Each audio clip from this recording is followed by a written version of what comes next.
आज आमच्यात पाहुणे आलेत बघा. आत्यांची बहीण आणि त्यांची मुलगी, त्या दोघी जणी आलेत.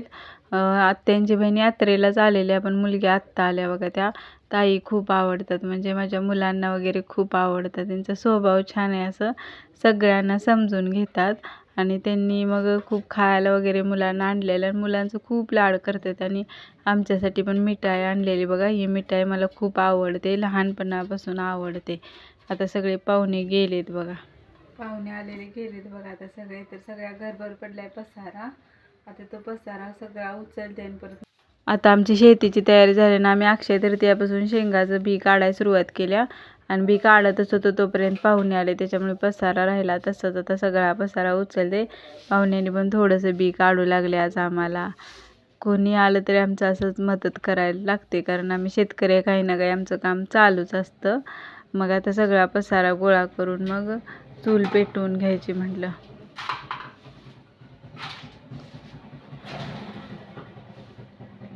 राग वगैरे भरून घेते म्हटलं आणि चूल पेटवून परत भात ठेवायचा.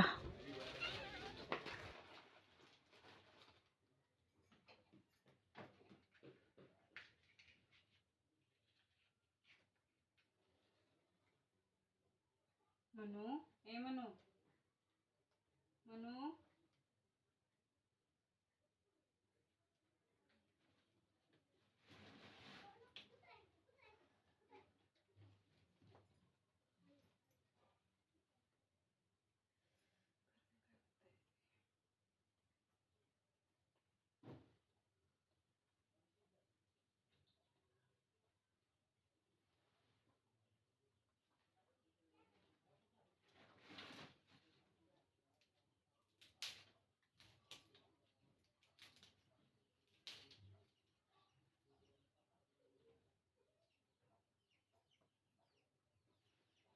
चूल पेटवली बघा. आता भात ठेवायचा.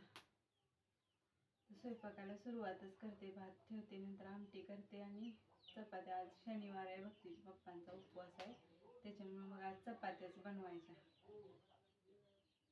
भात शिजत ठेवलाय बघा. आता भात शिजतोय तोपर्यंत म्हटलं गोट्यात जाऊया. शिंगरू, ए शिंगरू, शिंगरू, शिंगरू,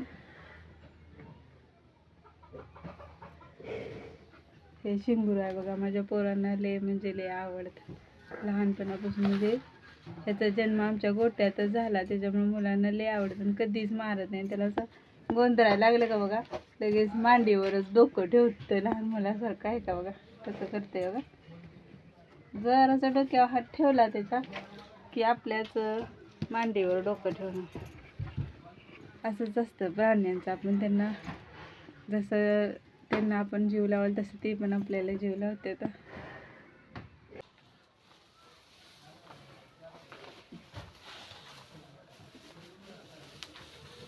मोनू, मोने, ए मोने, मोने, ये ये ये.